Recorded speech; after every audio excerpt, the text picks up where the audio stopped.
So, Draymond Green had the weekend. I mean, Wembanyama on an out-of-bounds play. This was on, I believe, Prime Video. And he dunks on Draymond. And I guess, did the officials call a foul before the dunk somehow? Or I don't know, whatever. But it was an inbounds play, and Draymond is...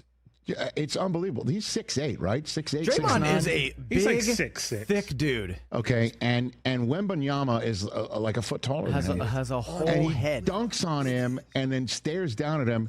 The only thing that I could think of in that moment is it truly did look like John Sally looking down on Martin Lawrence in Bad Boys. Bad Boys.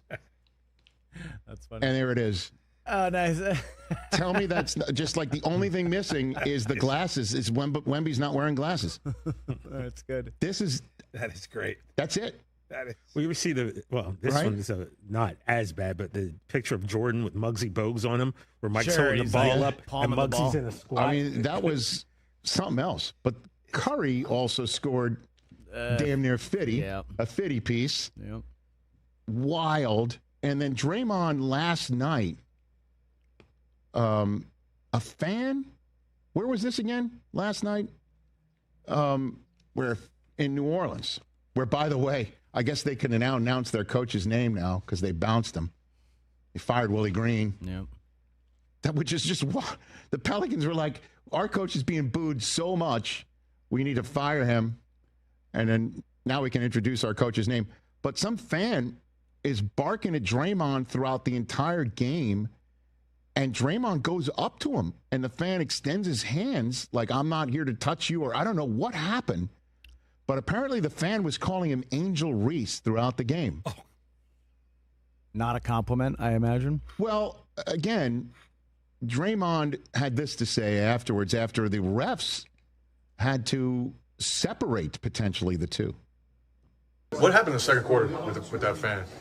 He just kept calling me a woman. It was a good joke at first, but you can't keep calling me a woman.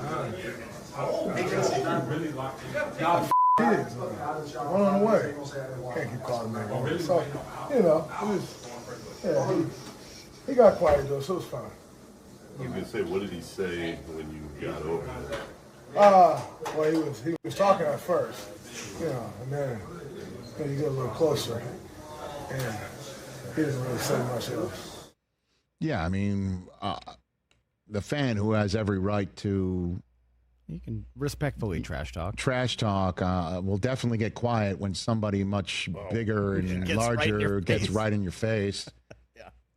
Just again, it's just a part and parcel of just how too close these fans are to some NBA players.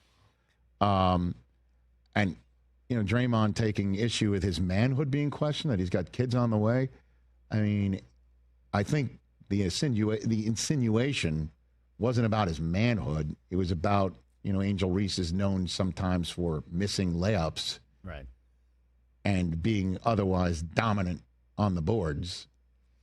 That's a similar game to Draymond Green. The rebound stats are so high because you're getting your own miss. And that's the insinuation. Right. Oh, my God.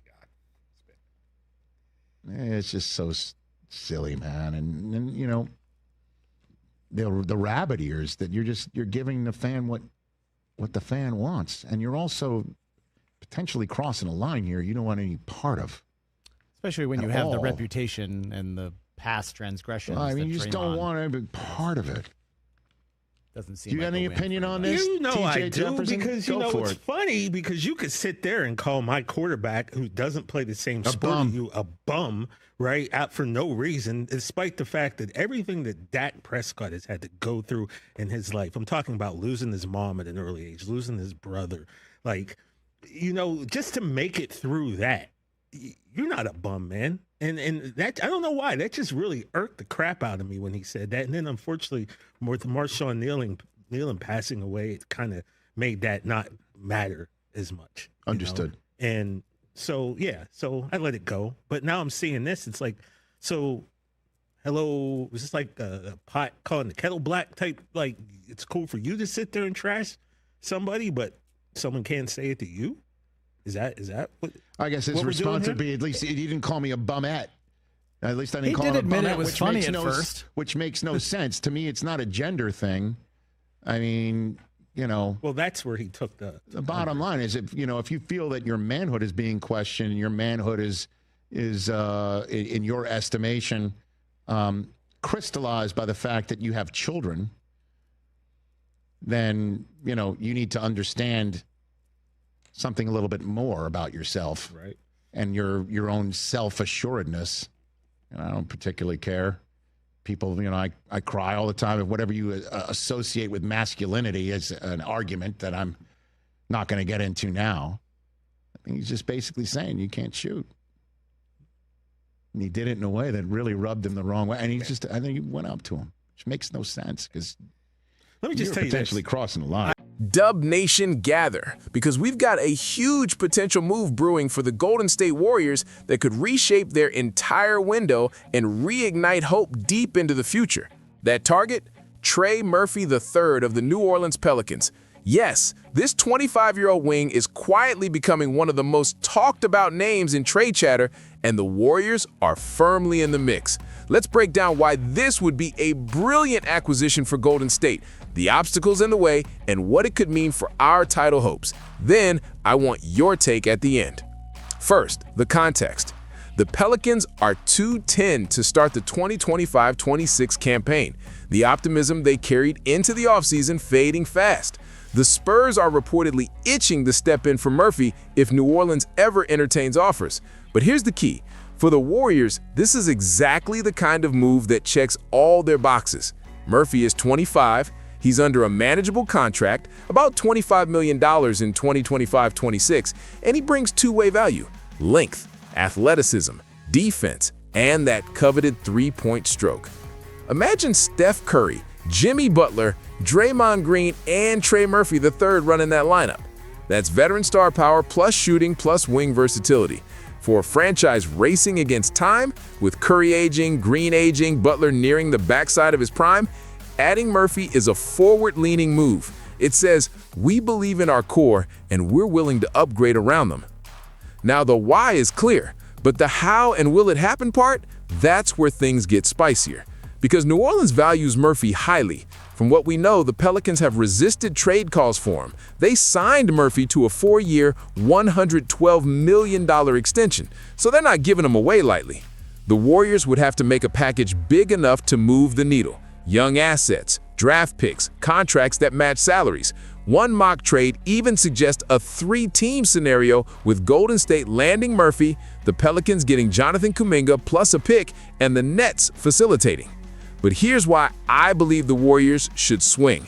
Their window is now. The West is brutal. If you're an aging core with limited runway, the risk of standing still is greater than the risk of trading away future picks. Murphy gives them immediate impact. Someone who can defend, stretch the floor, and plug into the rotation without massive learning curves. He isn't a decade from his prime. He's at primable age. And the reward? It could renew the Warriors as true contenders, not just playoff participants. With Steph Curry doing his legendary thing, Butler anchoring two-way, Green still bringing defensive IQ, adding Murphy could push the mix from good team to title threat. But let's keep it real. Obstacles exist. The price will be high. Maybe they'd have to sacrifice Kuminga or Podziemski or picks that hurt long-term. Chemistry could shift, and Murphy, though talented, has durability concerns. The Pelicans haven't been solidly healthy. Any risk must be weighed. And the Warriors do need to preserve flexibility for when Steph's era truly winds down. My conclusion? This is a move worth the gamble. For the Warriors, the upside of adding Trey Murphy III greatly outweighs the status quo. If you believe this core still has 1 or maybe 2 runs left, then this investment makes sense. I'll boldly say, if I'm the front office, I'd make this trade.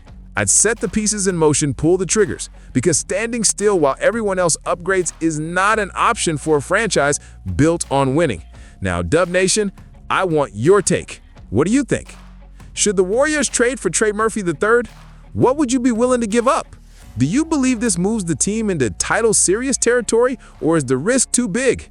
Smash that like if you're feeling the move, Hit subscribe if you're riding with Warriors Nation News for every twist and turn, and drop your thoughts in the comments below. We're building the community of fans who care deeply. Let's get it.